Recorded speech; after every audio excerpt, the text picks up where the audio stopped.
रंग बिरंगी टोपी पहने हुए था, वो जो शिमला में पहनते ना, वो सफेद बैंड देखी नहीं?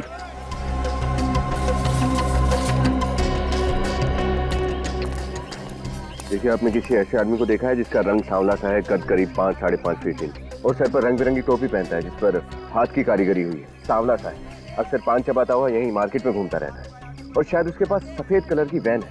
शायद आप मंगू की बात कर रहे हैं। मंगू? जी हाँ, वही। एक नंबर का छटा हुआ बदमाश है वो। मॉल रोड पर अपना अड्डा जमा कर बैठा रहता है। आपने उसे देखा है क्या अभी? अभी हाँ, वो अपनी गाड़ी में इधर से ही गया है, उस तरफ। Thank you sir. जिस औरत ने उस आदमी को देखा उसका नाम मंगू है, अभी ऊपर की तरफ गया है। चलो।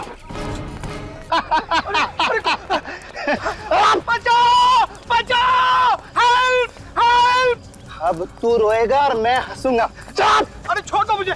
छोड़ दो मुझे! अरे मैंने तुम्हारा क्या बिगाड़ा है भाई? छोड़ दो मुझे! किसके लिए छोड़ दूं? हैं?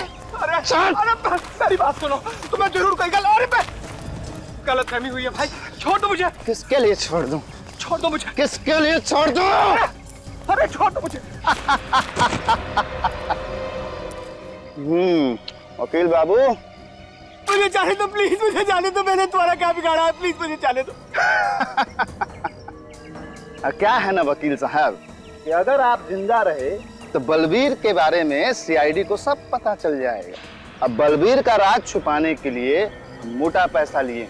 क्या है वकील बाबू, आपकी जबान तो बंद होती नहीं है वकील साहब, मरना तो पड़ेगा ही ना आपको। देखो मैंने तुम्हारा क्या बिगाड़ा? तू मुझे क्यों मारना चाहते हो? मैंने तुम्हारा क्या बिगाड़ा? देखो मुझे जाने दो मुझे, प्लीज मुझे जाने दो, मुझे मत मारो। ये Manik, you can do it, come on, run. Yes, come fast. Yes.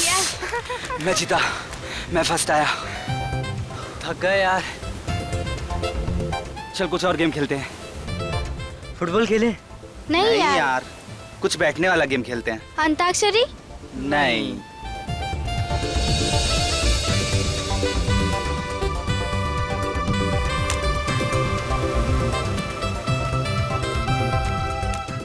क्या है ये? क्या है? ट्रूथ एंड डेयर खेलेंगे। अच्छा। अच्छा आइडिया है। हाँ। Let's play. Ready guys? Ready.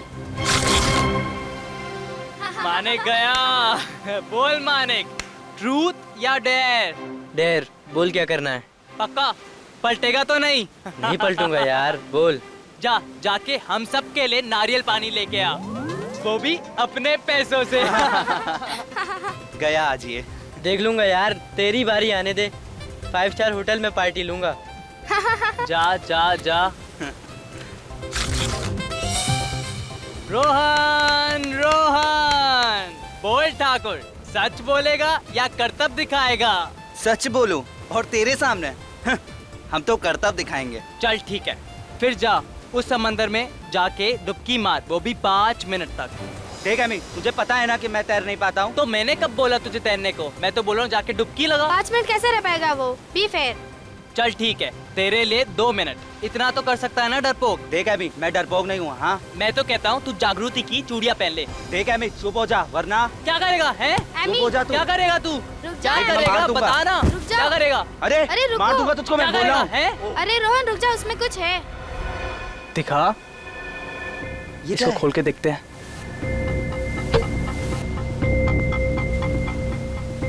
अरे रुक, ये क्लिप है ना, इससे निकाल।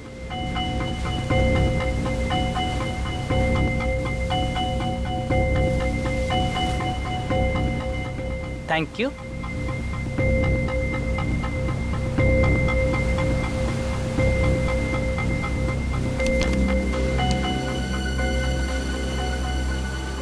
क्या लिखा है इसमें?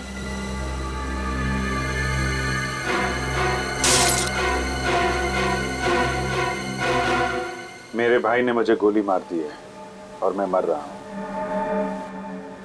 उसे इसकी सजा मिलनी चाहिए, उसने मेरा भरोसा तोड़ा है। मैं उससे मिलने इतनी दूर अपने शहर जा।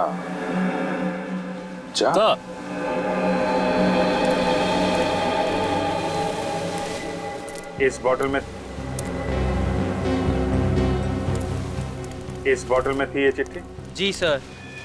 और तुमने इसे तोड़ दिया? सर वो चिट्ठी पढ़ते वक्त हाथ से छूट गई, सॉरी सर। खून तो हुआ है, कब हुआ है, कहाँ हुआ है, ये पता नहीं चल रहा है। और सर किसका? सिर्फ एक चिट्ठी और इस टूटी हुई बोतल से कैसे पता लगाएंगे? सर सिर्फ इतना ही लिखा है कि उसके भाई ने उसे मारा है। उसका भाई कहाँ है, कौन है उसका भाई, कुछ भी नहीं लिखा है। और लिखते लिखते वो अटक गया, यानी कि उसकी सांस अटक गई होगी। नहीं पूर्वी, सांस नहीं अटकी होगी। नहीं तो वो चिट्ठी को बोतल में डाल के समुद्र में कैसे फेंक पाता? जरूर कुछ और हुआ होगा, कुछ अचानक। शायद वो खूनी वापस आ गया हो और हड़बड़ी में आके उसने सेंटेंस को आधा छोड़ दिया, चिट्ठी को बोतल में डाला और समुद्र में फेंक दिया। मगर एक बात पक्की है, ये बॉटल उस आदमी ने ये बोतल समंदर के बीच में ही फेंकी होगी, शायद किसी टापू से या शिप से। ये आदमी आया कहां से था, इस पे लिखा है ना, मैं उससे मिलने इतनी दूर अपने शहर जा से आया। जा से क्या आ सकता है? JA Jamshedpur, sir Jabalpur, Jammu, Jaipur. जा से जापान। बेटी, इस केस की तह तक जाना ही पड़ेगा। हाँ सर, लेकिन कैसे? न खूनी का पता है, न मरने वाले की पहचान। हमारे पास तो कोई लाश भी नहीं है, बल्कि हमें तो ये भी नहीं पता है कि ये बोतल कितने साल पहले फेंकी गई थी। मानता हूं रजत, मामला मुश्किल है, मगर जरा सोचो, जिस आदमी ने मरते मरते न्याय के लिए इतनी कोशिश की है, देर से सही लेकिन उसे न्याय तो मिलना ही चाहिए।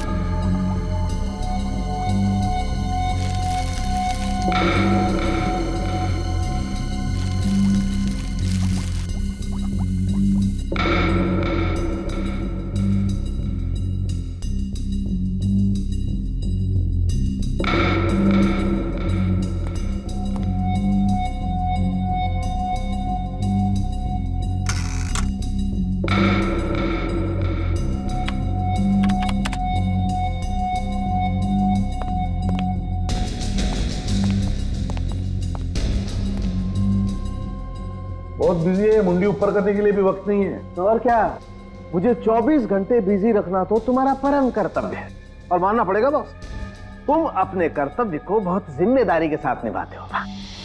मेरी तारीफ कर रहा है या? तारीफ बॉस, 100% तारीफ। तो फिर पता क्या पता चला? इस बार ज्यादा कुछ पता नहीं चला बॉस। हथियार डाल दिया ना सारों की? अरे बॉस क्या है, मैं इस बॉटल को अच्छी तरह से चेक करके कुछ और पता लगाने की कोशिश कर रहा था बॉस, लेकिन सारुंखे, हमारे पास ये बॉटल और वो चिट्ठी, सिर्फ 2 ही सुराग है, और फिर ये भी पता नहीं कि खून 1 साल पहले हुआ या 10 साल पहले। इसलिए रो मत। एक मिनट, रो नहीं रहा, 1 मिनट ठहरो जरा।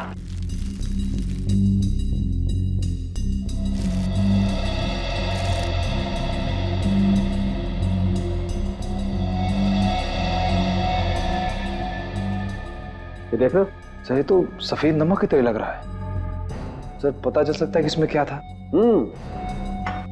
ये बोतल एक शराब की बोतल थी, और उस चिट्ठी को इस बोतल में डालने से पहले इस बोतल को खाली किया गया था। शराब की बोतल? हाँ राजा, अल्कोहल टेस्ट एकदम पॉजिटिव है। अच्छा सारुंखे, तू बता सकता है इस बोतल में कितनी पुरानी शराब थी? इससे अंदाजा लगा सकते हैं कि ये चक्कर कितना पुराना है। नहीं बस, ये मुमकिन नहीं है। फिर रोने लगा तू यार? अरे रोने की बात नहीं है। तो फिर? दरअसल इस बोतल में जितनी भी शराब थी वो सब उड़ चुकी, और समंदर के खारे पानी में बहते बहते इसके के सारे केमिकल कॉम्बिनेशन बदल चुके हैं। मतलब इस बोतल के बारे में अगर हमें और जानना है, जैसे कि ये कहाँ बनाई गई, इसका डिजाइन क्या था, तो हमें इसके सारे टूटे हुए टुकड़ों को जोड़ना पड़ेगा। हाँ, कोशिश करके देख सकते हैं, लेकिन अच्छा सारुंखे, इस बोतल के अंदर जो वो चिट्ठी मिली है जिस पर खून लगा हुआ, उस खून का DNA टेस्ट तो किया है ना तुमने? हाँ सर। तो फिर क्या पता चला? ये खून किसी आदमी का है, जिसकी उम्र 30 से 40 साल के बीच की होगी। लेकिन साहब, इसके अलावा हमें और कोई खास बात नहीं पता चली जिससे इस आदमी की पहचान हो सके। अच्छा, और कुछ नहीं? नहीं, क्योंकि खून पूरी तरह से सूख चुका है, इसलिए ये पता लगाना बहुत मुश्किल है कि कितने साल पहले इस कागज पर लगा होगा। लेकिन ये कागज, इस कागज से तो कुछ पता चला होगा। हाँ, ये कोई साधारण कागज नहीं है। मैंने इस कागज के छोटे से टुकड़े पर एक खास केमिकल टेस्ट किया है। ये देखिए सर, ये हरे रंग के दाग दिख रहे हैं आपको? हाँ, ये क्लोरोफिल के दाग है जो हरे पत्तों पे पाए जाते हैं, प्लांट सेल्यूलोज। सर, ये कागज कोई मशीन में बनाया हुआ कागज नहीं है, इनफैक्ट हैंडमेड पेपर है जो सूखे फूल और पत्तों से बनाए गए। और एक बात सर, इस पेपर पर यहाँ पर मुझे कुछ एम्बोस किया हुआ दिखा है।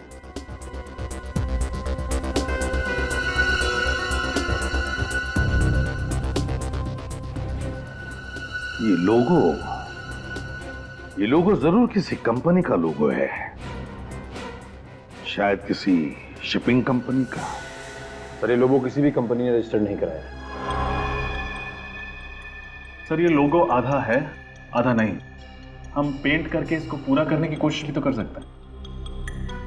हाँ, मगर ये भी तो पता चलना चाहिए ना रजत कि आधे हिस्से में क्या होगा या क्या था।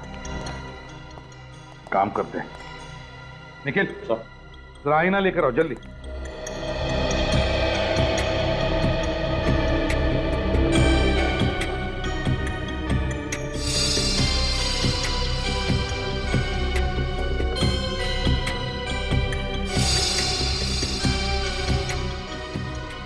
ये देखो सर, रिफ्लेक्शन में तो साफ दिख रहा है, बी अक्षर, कैपिटल बी।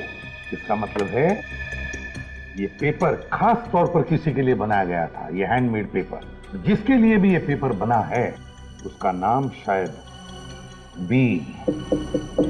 बी से शुरू होता है। लेकिन सर, इस अक्षर बी से ये कैसे पता चलेगा कि मरने वाले का नाम क्या था? सचिन, अगर ये पता चल जाए ना कि इस पेपर के बनने में किन किन फूल और पत्तों का इस्तेमाल हुआ तो उस आदमी को भी हम ढूंढ निकालेंगे। सर, फूल पत्तों की खास जानकारी तो एक बॉटनिस्ट को ही होगी। बॉटनिस्ट? मिस्टर अभिजीत, आपकी ये फॉरेंसिक रिपोर्ट 100% सही है। ये पेपर वनस्पति के अलग अलग भाग से बनाया है, जैसे कि फूल, पत्ते, घास और पेड़ की शाखाओं को सुखाकर बनाया गया है। सर, ये तो बहुत कॉम्प्लिकेटेड रेसिपी है। किस चीज़ का कितना भाग है ये कैसे पता चलेगा? अगर आप चाहे तो इस पेपर के मैं सारे भाग, सारे कंपोनेंट अलग करके आपको दे सकता हूँ, लेकिन पहले मुझे पता तो चले कि आप एग्जैक्टली जानना क्या चाहते हैं। जानना तो हमें ये है सत्कार जी कि जिस आदमी ने ये नोट लिखा है वो कौन था और रहता कहाँ था। अब ये मैं कैसे बता सकता हूँ? ठीक है, फिर आप ये बता दीजिए, ये जो पेपर जिन फूल और पत्तों से बना है वो कहाँ पाए जाते हैं? सर, इसके लिए मुझे थोड़ा वक्त चाहिए, कुछ टेस्ट करने पड़ेंगे और टेस्ट के वक्त शायद ये नोट खराब हो सकता है। नहीं, आप उसकी चिंता मत कीजिए, इसका फॉरेंसिक एग्जामिनेशन हो चुका है।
पेपर के अंदर सूखी हुई पत्ती।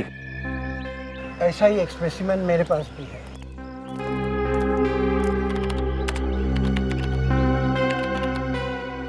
ये देखिए। सर, ये दोनों पत्ते तो एक जैसे हैं। ये कैसे पता चलेगा कि ये कौन से पेड़ के हैं? ये देवदार पेड़ के पत्ते हैं। देवदार? ये देवदार तो मैदानी इलाकों में पाए नहीं जाते हैं, पहाड़ी इलाकों में मिलते हैं ना, ये हिल स्टेशन पे।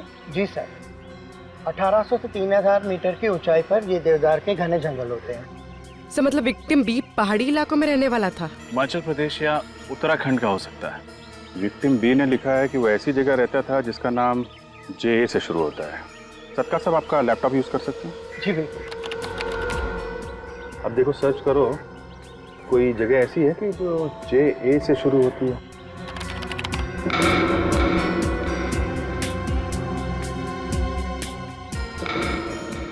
सर उत्तराखंड में तो ऐसी कोई जगह नहीं है। हिमाचल प्रदेश देखो।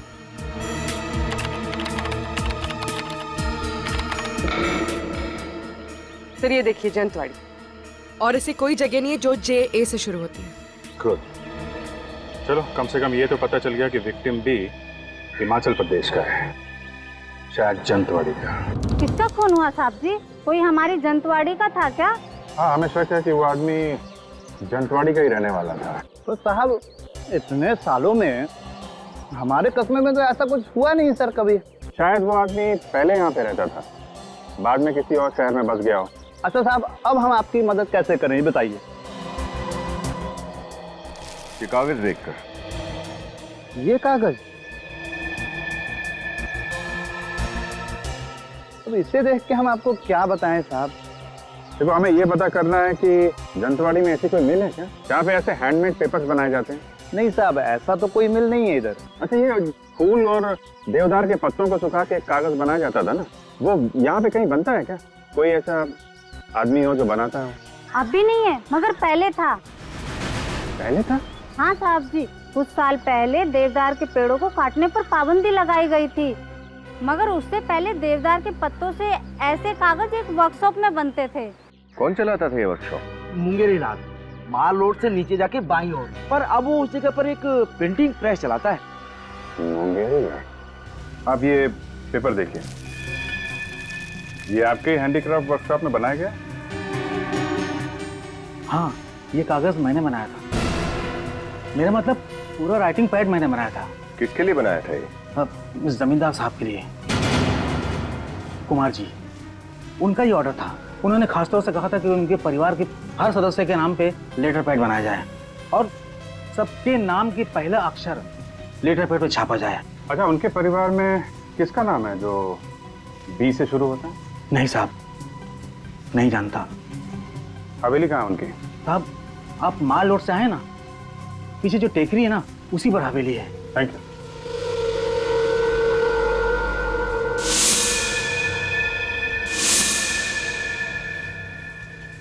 हेलो, सीआईडी के लोग आए थे यहाँ पे।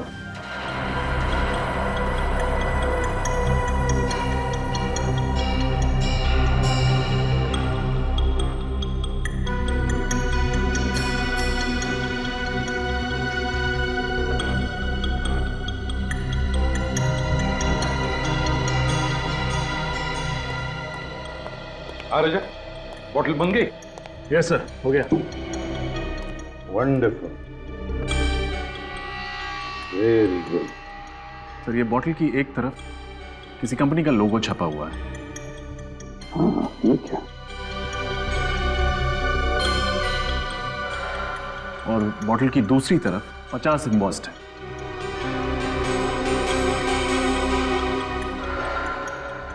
हाँ, 50 साल गोल्डन जुबली सेलिब्रेशन। हो सकता है स्पेशल एडिशन के लिए कोई खास बॉटल बनाई हो।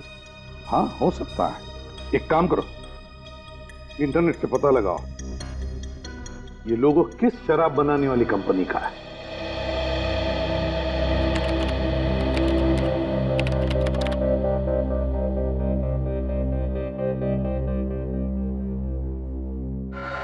सर ये ब्राजील की कोई कंपनी, और शराब भी ब्राजील की ही है। लेकिन ये बोतल और उसके अंदर की चिट्ठी मिली हिंदुस्तान में, और मौत हुई किसी हिंदुस्तानी की। पता लगाना पड़ेगा ये कौन सी हिंदुस्तानी कंपनी है जो ब्राजील की इस कंपनी से शराब आयात करती है, इंपोर्ट करती है।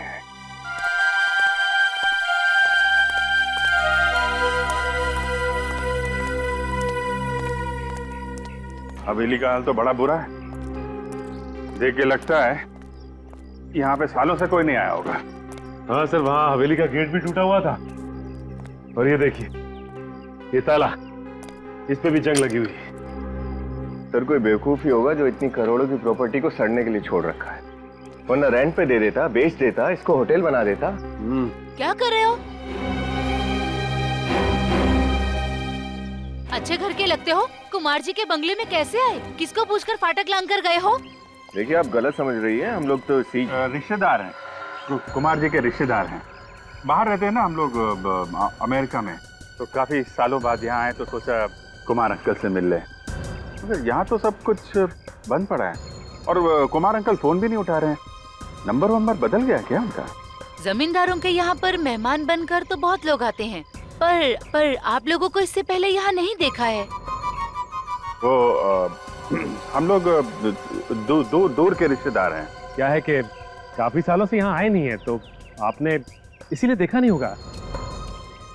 आप पड़ोस में रहती हैं क्या? जी हाँ, मैं यहीं पे रहती हूँ। कुमार जी से तो घर जैसा नाता है। ये हवेली गुंडों का अड्डा ना बन जाए, इसीलिए नजर रखती हूँ। गुंडों का अड्डा? क्यों, कुमार अंकल के यहाँ कोई नहीं रहता क्या?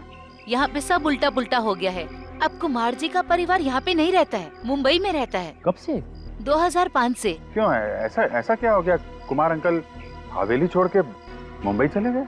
उनका वो बड़ा बेटा है ना विक्रम। विक्रम ने क्या किया? वो घर संपत्ति के झगड़े में किसी रिश्तेदार को उसने चाकू मार दिया था। ये विक्रम भी ना, बेचारे कुमार अंकल कितना परेशान हुए होंगे। तो केस वेस बन गया होगा, पुलिस केस? नहीं, ऐसा कुछ नहीं हुआ। कुमार जी ने बात को दबा दिया और रातों रात घर छोड़ के चले गए। तब से इस हवेली में कोई आता नहीं है। उनका एक बेटा था ना, वो बा नाम। कौन? बलबीर? बलबीर। ये बलबीर भी मुंबई चला गया क्या? वो अकेले यहाँ कैसे रहता? वो अपने माता पिता के साथ चला गया। आप लोग इतनी दूर से आए, कोई फायदा नहीं हुआ। मुझे भी मंदिर जाना है, अब आप लोग भी जाइए। नमस्ते। Thank you.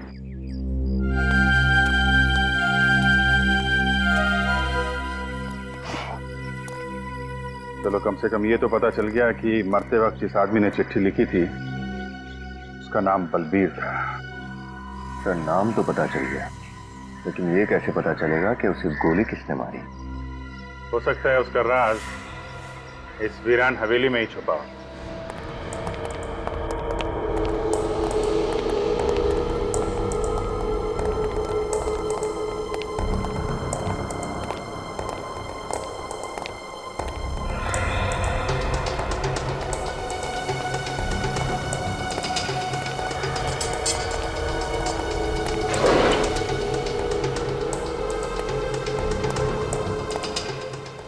चेक करो, शायद कोई काम की चीज मिल जाए।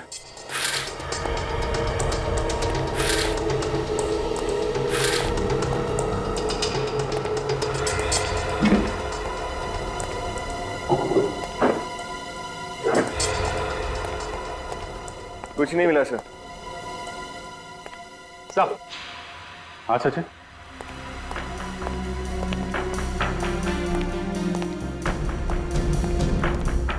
ये देखिए, बॉम्बे के कुछ नंबर, रियल स्टेट एजेंट्स। रातों रात हवेली छोड़ के भागे हैं, तो मुंबई में घर तो चाहिए होगा ना? हाँ सर, तो ये लोग काफी अमीर लोग हैं। मतलब किराए के घर में तो नहीं रह रहे होंगे, कहीं ना कहीं फ्लैट खरीदा होगा या बंगलो खरीदा होगा। ये फ्लैट खरीदा या बंगलो, ये तो स्टेट एजेंट्स ही बताएंगे। मैंने ये जो बाहर औरत मिली थी ना, रजनी, उससे इस घर में रहने वालों के स्केच बनवा लो। Yes sir. ये शराब इंडिया में सिर्फ 3 कंपनियां इंपोर्ट करती हैं और उनमें सबसे बड़ा इंपोर्टर मैं हूं। और इस पे जो 50 का मार्क क्या है? ब्राजील की कंपनी ने जब 50 साल पूरे किए तो उन्होंने एक स्पेशल कंसाइनमेंट तैयार की थी, limited edition. Limited edition? Yes sir, special edition. तो ये लिमिटेड एडिशन की शराब को इंपोर्ट करने का कॉन्ट्रैक्ट भी इन तीनों इंपोर्टर्स को मिला था? नो सर, सिर्फ मेरी कंपनी को ही मिला था। अक्टूबर 2007 का ये स्पेशल बैच था। अक्टूबर 2007 का लिमिटेड एडिशन। मुझे लगता है कि इस बलबीर का मर्डर उसी समय हुआ होगा। मिस्टर उत्तम, हमें लगता है कि बलबीर का खून किसी शिप में हुआ था। क्योंकि आप ये शराब इंपोर्ट करते हैं तो आप इसे सप्लाई भी करते ही होंगे।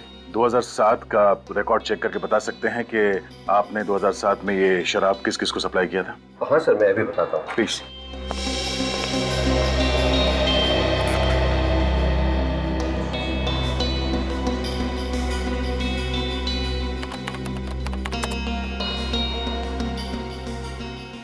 मिल गया सर। अक्टूबर 2007 में ये शराब 2 क्रूज शिप पर सप्लाई की गई थी, एक जेडीयू और दूसरा डीएल क्रूज लाइन। जेडीयू पर ये कंसाइनमेंट समय पर नहीं पहुंचे सर, इसलिए कंसाइनमेंट लिए बगैर ही उससे रवाना हो गई।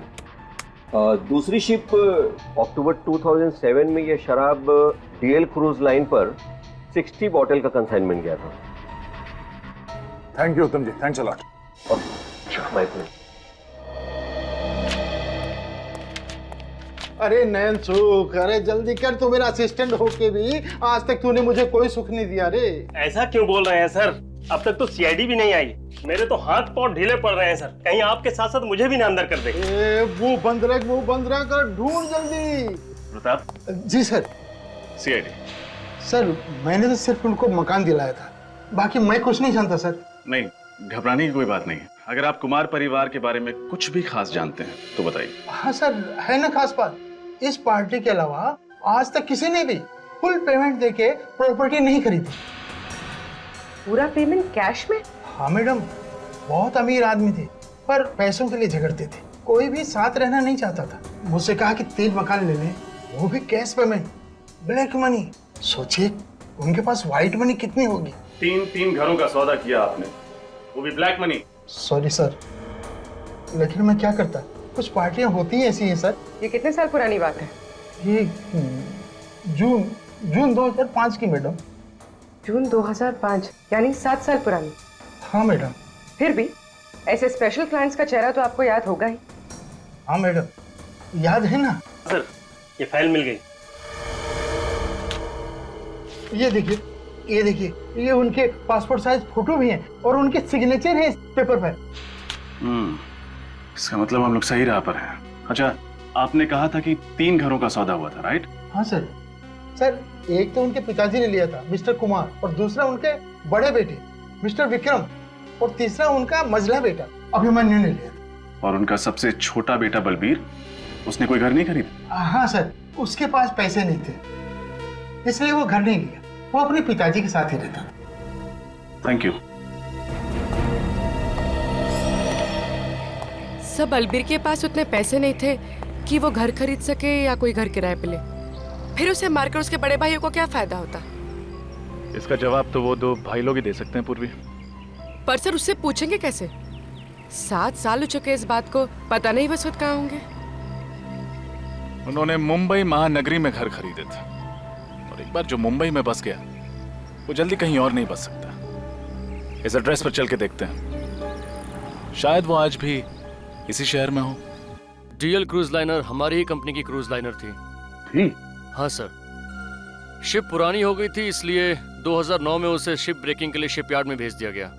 और आप जिस सफर के बारे में जानना चाहते हैं वो 3 अक्टूबर 2007 में हुआ था।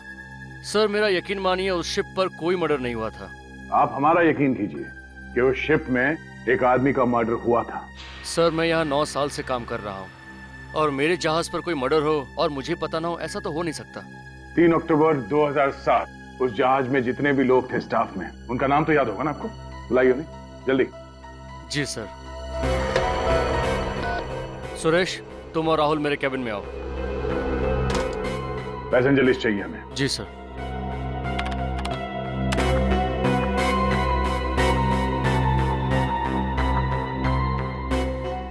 बलबीर कुमार का नाम लिस्ट में है? हाँ सर, पर वो। हाँ सर। सर, ये है राहुल और ये सुरेश। 3 अक्टूबर 2007 के दिन डीएल क्रूज पर ये दोनों ही थे। यस सर, उस जहाज के हर सफर का हिस्सा रहे हैं हम। पर प्रॉब्लम क्या है सर? प्रॉब्लम क्या है हम बताते हैं आपको। उस जहाज पे बलबीर नाम के एक पैसेंजर का खून हुआ था। खून? पर हमें तो वहां पर कोई लाश नहीं मिली सर। चलिए मान लिया कि आपको कोई लाश नहीं मिली, लेकिन एक बात तो तय है कि आपकी शिप से एक पैसेंजर गायब हुआ था।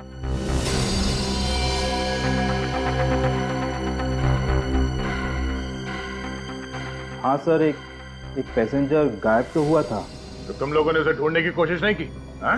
सर पूरा शिप छान मारा पर वो पैसेंजर हमें नहीं मिला। हमें लगा कि वो शायद गलती से समुद्र में गिर गया हो, और उसके फैमिली वालों ने भी उसके बारे में कोई इंक्वायरी नहीं की। तो पैसेंजर लिस्ट चेक करो। बलबीर का भाई या उसका कोई रिश्तेदार साथ में था क्या?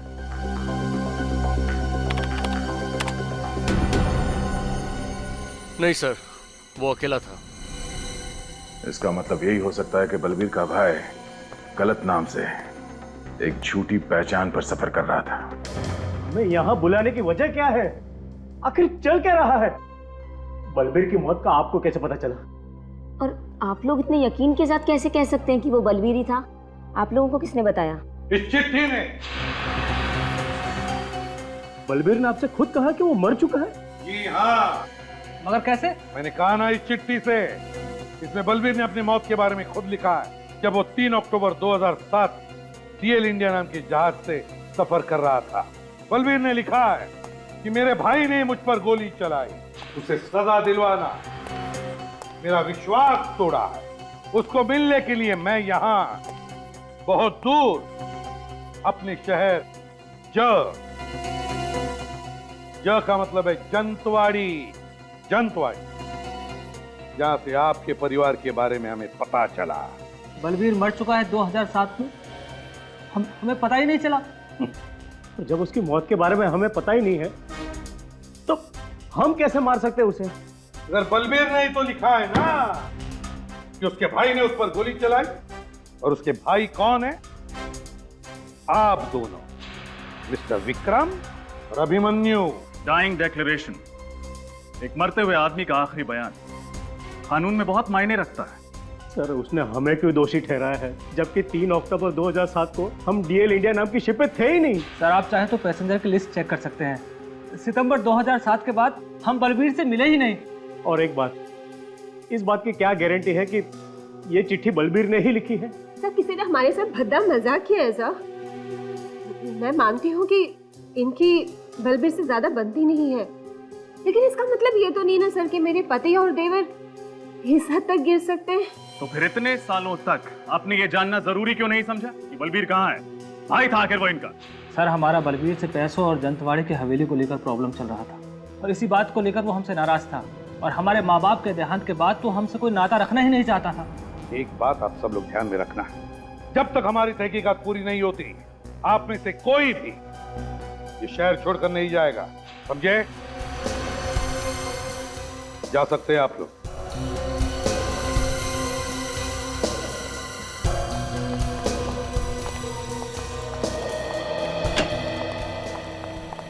सर, डीएल इंडिया से ट्रैवल कर रहे हैं सभी लोगों की डिटेल्स मिल गई है सर। बाकी लोगों का तो पता चल गया है, लेकिन एक प्रत्युषा नाम की लड़की है जो गलत नाम से ट्रैवल कर रही थी, और तो और जो एड्रेस दिया था उसने वो भी गलत है सर।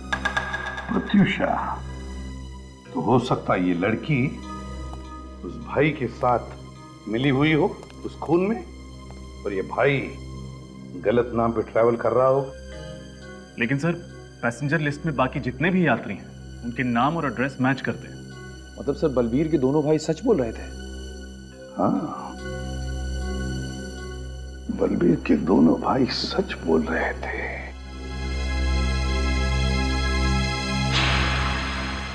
अच्छा, क्या हुआ सर?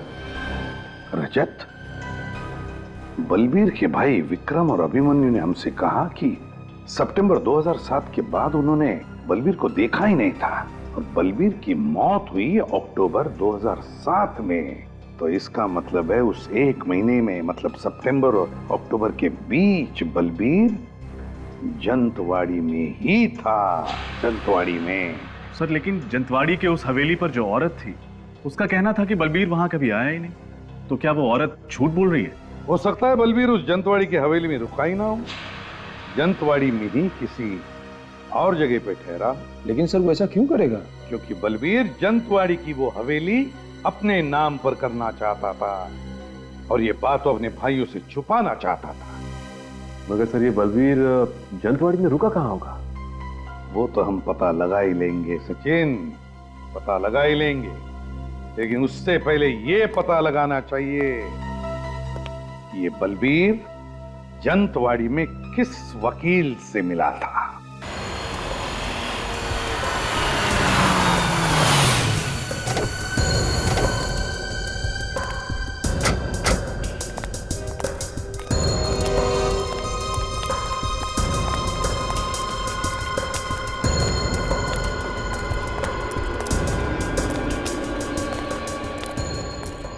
अरे अरे अरे, कहाँ जा रहे हैं साहब आप लोग?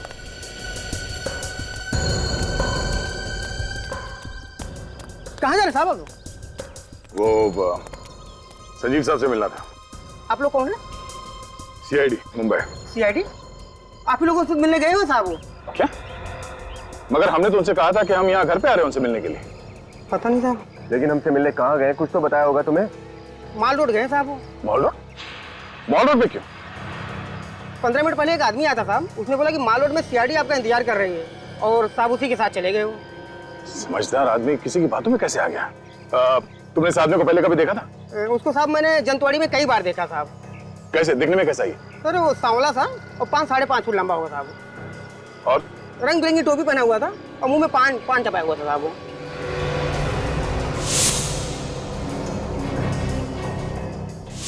सर हम इस आदमी से पहले मिल चुके हैं, कहीं ये वही तो? कैसे गए वो लोग? वो जो आदमी आया हुआ था साहब, उसी की गाड़ी से गए। कौन सी गाड़ी, किस रंग की गाड़ी? सफेद रंग की वैन थी साहब। संजीव की जान को खतरा है। चलो, रंग बिरंगी टोपी पहने हुआ था, वो जो शिमला में पहनते ना, वो सफेद वैन देखी नहीं?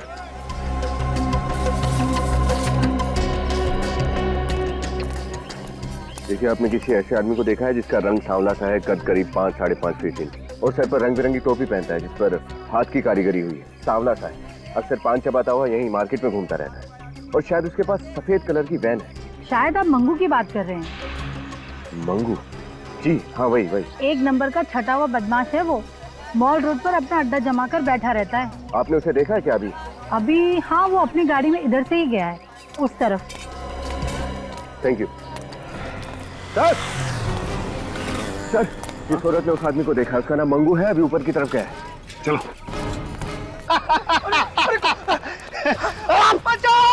बचाओ! हेल्प! अब तू रोएगा और मैं हंसूंगा। चल! अरे छोड़ दो मुझे, छोड़ दो मुझे। अरे मैंने तुम्हारा क्या बिगाड़ा था, छोड़ दो मुझे। किसके लिए छोड़ दूं, हैं? अरे चल! अरे मेरी बात सुनो, तुम्हें जरूर कोई गलतफहमी हुई है भाई, छोड़ दो मुझे। किसके लिए छोड़ दूं? छोड़ दो मुझे। किसके लिए छोड़ दूं? अरे छोड़ दो मुझे। वकील बाबू, मुझे जाने दो प्लीज, मुझे जाने दो। मैंने तुम्हारा क्या बिगाड़ा है, प्लीज मुझे जाने दो। क्या है ना वकील साहब कि अगर आप जिंदा रहे तो बलबीर के बारे में सीआईडी को सब पता चल जाएगा। अब बलबीर का राज छुपाने के लिए मोटा पैसा लिए। क्या है वकील बाबू, आपकी जबान तो बंद होती नहीं है वकील साहब, मरना तो पड़ेगा ही ना आपको। देखो मैंने तुम्हारा क्या बिगाड़ा, तू मुझे क्यों मारना चाहते हो? मैंने तुम्हारा क्या बिगाड़ा? देखो मुझे जाने दो मुझे प्लीज, मुझे जाने दो, मुझे मत मारो।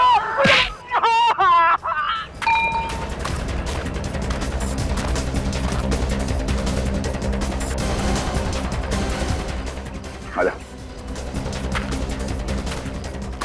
बहुत जासूसी कर ली मंगू, तेरी जगह यहाँ इस जन्नत में नहीं है, समझा? तेरी जगह कहीं और है।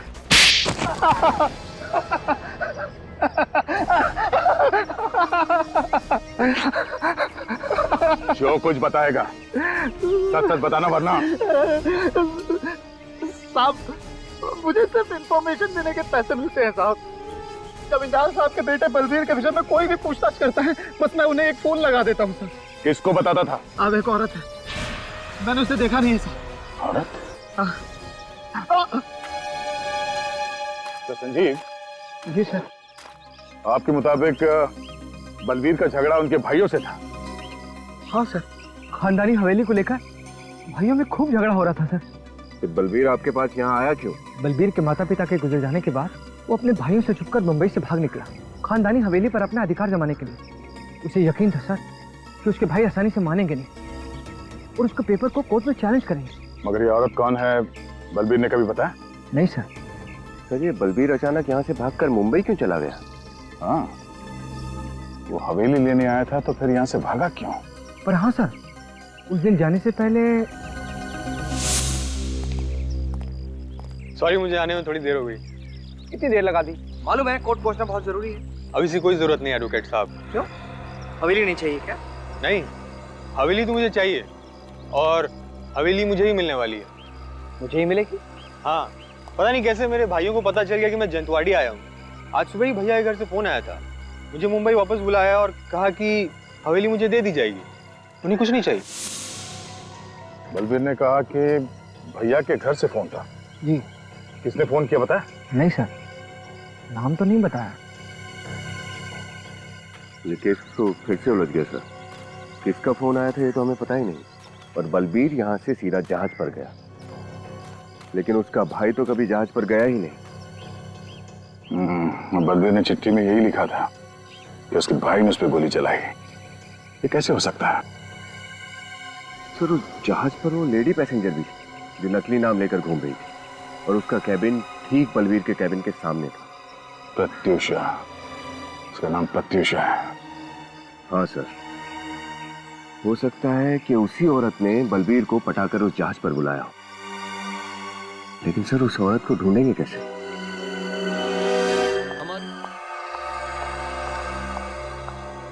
जी कहिए। हेलो मैडम, मैं डीएल क्रूज का मैनेजर हूँ। सॉरी इतनी रात को आपको डिस्टर्ब कर रहा हूँ। ओके। मैं एक जरूरी खबर लाया हूँ। खबर? कैसी खबर? हमारी शिप डीएल क्रूज पर मिस प्रत्यूषा ने 3 अक्टूबर 2007 को ट्रैवल किया था एग्जीक्यूटिव क्लास में।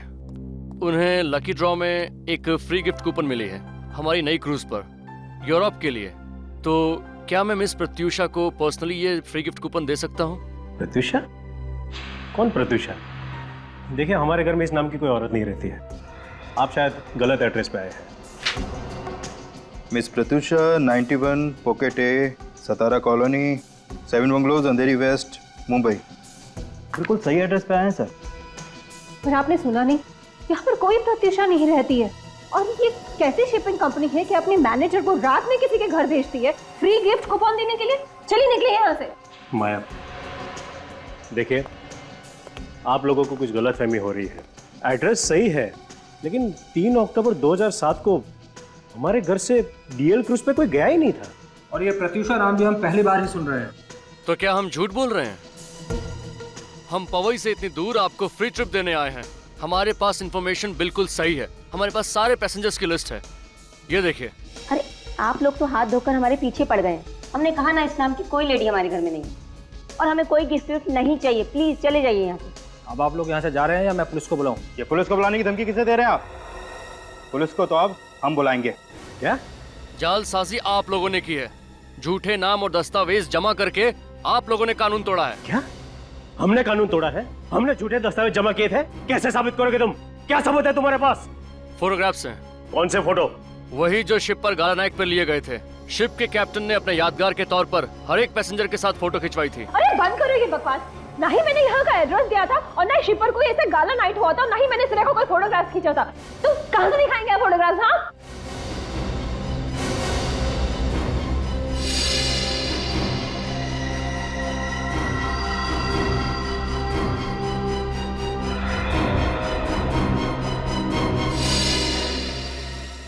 माया, क्या कहा तुमने? तुम्हें कैसे पता चला कि उस दिन क्रूज पर कोई गाला नाइट हुई नहीं थी और प्रत्यूषा ने कोई फोटो नहीं खिंचवाई थी? क्योंकि ये उसी शिप में थी।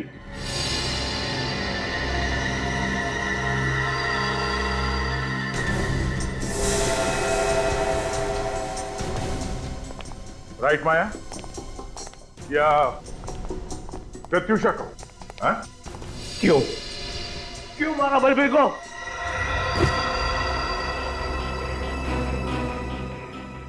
आपके लिए, अपने बच्चों के लिए। इन्होंने तो अपने हिस्से में मिली हुई सारी जायदाद जुए में हार दी। बिजनेस में भारी लॉस हो रहा था। इनका बिजनेस तो किसी भी दिन बंद हो सकता था। पूछिए इनसे।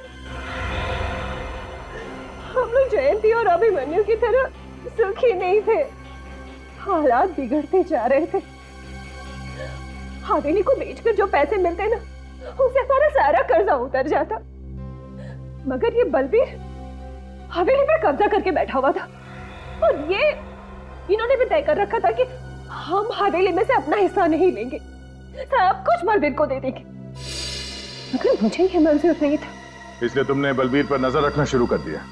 हाँ, जब मुझे पता चला कि वो जंतवाड़ी पहुंच चुका है अपनी हवेली पे कब्जा जमाने के लिए, तो मुझे ये कदम उठाना पड़ा।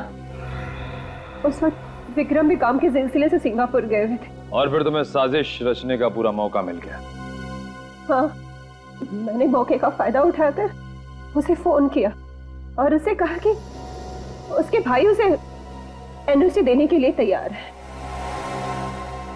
पर तुम दोनों शिप पर कैसे पहुंचे?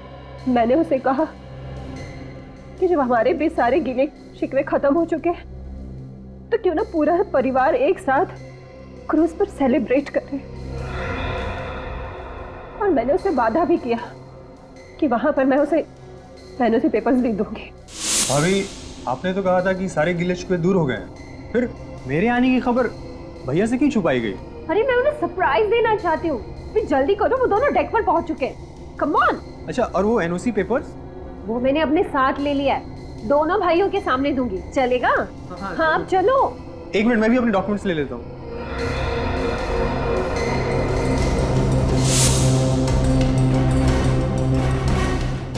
अरे ये अब क्या करी भाभी?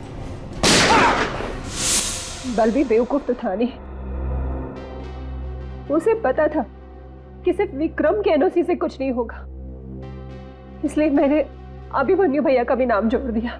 एनओसी और अपने भैया से मिलने की खुशी में बलबीर तुम्हारे झांसे में आ गया और तुमने उसे गोली मार दी। लेकिन बलबीर ने तो उस चिट्ठी पर लिखा था कि उसे उसके भाई ने मारा है।